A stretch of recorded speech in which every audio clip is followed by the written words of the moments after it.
is working. Hello? Yeah. Hey there, Keith Franks here from the Cardless Board Games channel.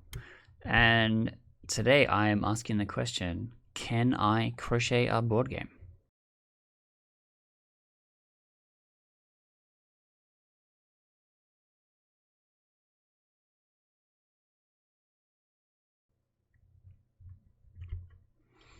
So at the beginning of this month, and if you caught some of my live streams, I attempted to crochet a board game. And after the first stream, which went for 2 hours, the answer was definitely not. I was nowhere near close having anything that I could potentially use in the way that I had in mind. And the whole idea behind it was, could I personally create all of the components for the game and then find a way to use them? And the problem in doing that was that I had no idea what the final product was going to look like. And so I kind of just made a bunch of random crap and then tried to stitch it all together. And that didn't really work out very well. But I think it's kind of interesting as something to look at, and I'm going to go through and show you all of it. Let's try and record it. I'm going to pick up the camera. I'm going to look at Keith. Hello. So, this is what I've created. Let me fix this a bit. This is what I've created.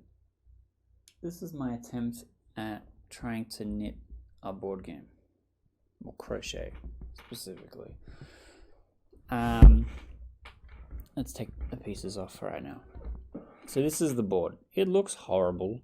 You can see the individual, this is not one, the squares that I kind of started out with, all right?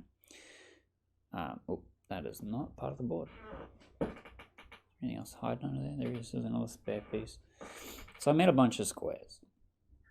And I didn't count how big they were. And so they're all different sizes and different shapes. And so now we have this horrible lumpy board.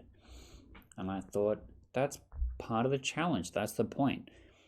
The question was, can I crochet a board game? And the answer is yes, but it'll look like shit. And that's fine, because what we were trying to do is prove that it was possible. And so then we have this thing.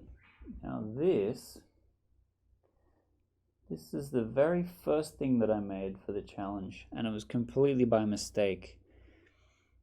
I was trying to make a square, and it started curling up on the sides, and I kind of leaned into it. I was like, why not? This is a character, or a player token or something. I put it on the board.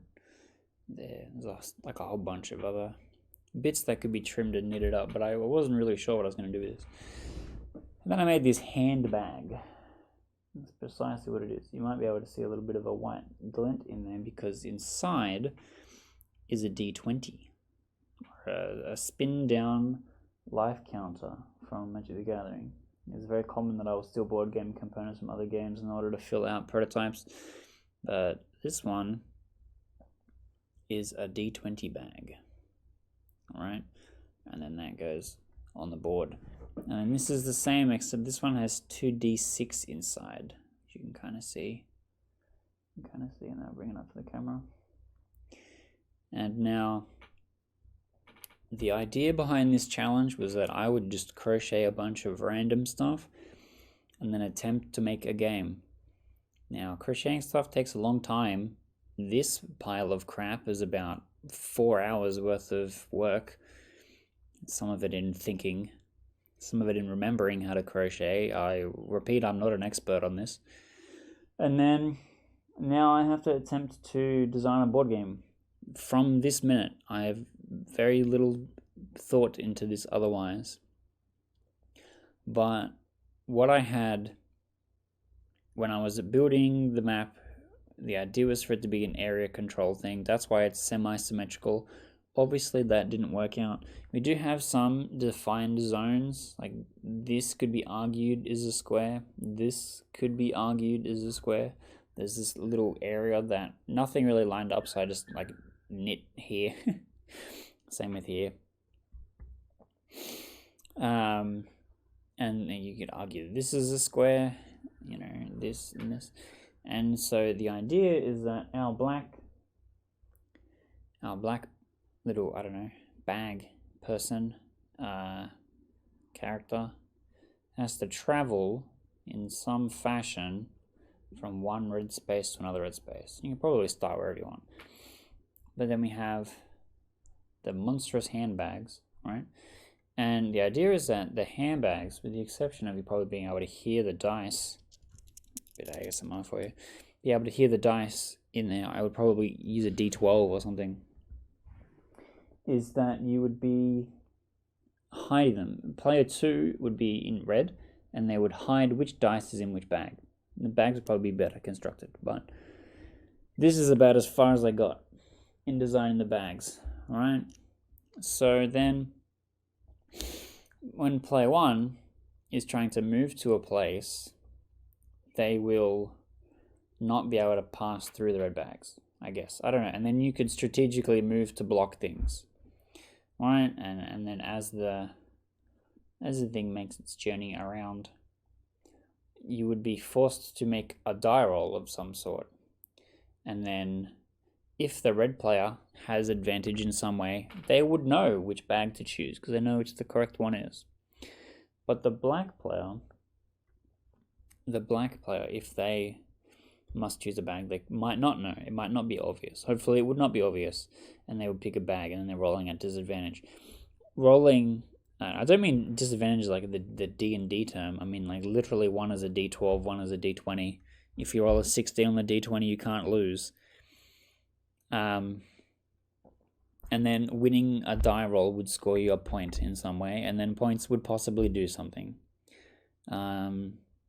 Because the goal is for, I mean, maybe getting from one red zone to another means that black team gets a dice roll, so that might mean that this being the fastest route, then red might want to block here, so he has to go around, you know. And it might be you have 2 moves, and then red has 2 moves, but red can like pick one or the other or something, right? And so like if it's like this, black might go around. Like there's only so much real blocking you could do, right? And but then if red's on there, it might not be able to get there to roll the dice. But then red might be able to tie you up. If red can make a move onto you, they might be able to tie you up, and then they force a dice roll, which then gives them the ability to score points. And I know that this isn't a super concrete thing that you could now go and pick up and play, but the whole idea was to see what kind of the options were, what kind of things were happening. Could we crochet a specific component and then work it into a game? I think yes. I've made the weird handbag thing. I don't know what it was supposed to be. I was just trying to make another one of these guys. I was literally just trying to make a second one of these. And the mouth part, I was going to close that up, but it didn't quite line up the way I wanted it to. And I was like, you know what? That's like a bag. That's like a purse almost. And then I added this little bit right at the end to like really lean into it being a handbag. I don't know how it being a handbag really lines up with the design of the game. Maybe there is some kind of a fashion theme that can be worked in here. Maybe there is some kind of theme where the person that knit the board is in control of some of how it works. Like maybe making the game itself is part of the game. Maybe the red player comes in with a huge advantage because they literally knit the board. But then black player has then got different advantages when they're actually playing the game. So it's like an asymmetric kind of thing. That could be possible. I don't know, I'm curious about what this means for the things that I can do as a creator. Does this mean that maybe, like for example, some games use like bag building as a mechanic, or Scrabble uses a bag to make the tiles unable to be seen by a person collecting tiles so they can't cheat. Maybe there's some use in that. Maybe there's a game that I really like that's coming out soon called Boop, which is about cats jumping on a bed, and it comes with a quilt. It's the coolest thing I've seen in a long time. Maybe there's something along those lines that could be done with something like this. For what I wanted this video to be, which is a thought experiment to get other creators thinking about what kind of other skills that they have that they could marry into board game design. I wouldn't call my ability to crochet a skill. I know how to do one part of it, and everything else is ad lib. I swear, I've looked at it from some of the messiest thing you probably could have seen come out of crochet, but the plan wasn't for it to be sexy and neat. The plan was for it to be done. I kept moving the goalpost towards me because I didn't know what the final thing was supposed to look like. If I'm knitting a chessboard, and I know what a chessboard looks like, if I'm making a crochet version of Marrakesh, I know what Marrakesh looks like. I could do that, right? The point is, I am trying to make anything. I'm trying to make any game. What I kind of described is probably a shitty job at describing what a game could be, but it's possible. And maybe I'll be able to make cool components in the future that could do something like that. One of my favorite games right now is literally a bunch of shoelaces threaded through a piece of wood. It's called Islet. You can find, I did a playthrough on this channel. And Islet basically says we could make a game out of anything. To me, that's what I hear when I see that game. And I think probably I could crochet something better than this.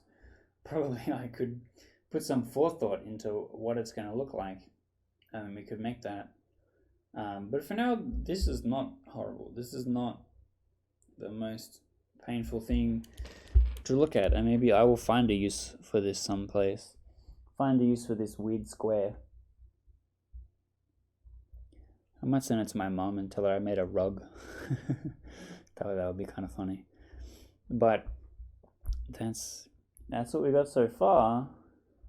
The question was, can I crochet a board game? And the answer is yes if I put more thought into it, no if I'm busy with other stuff this month.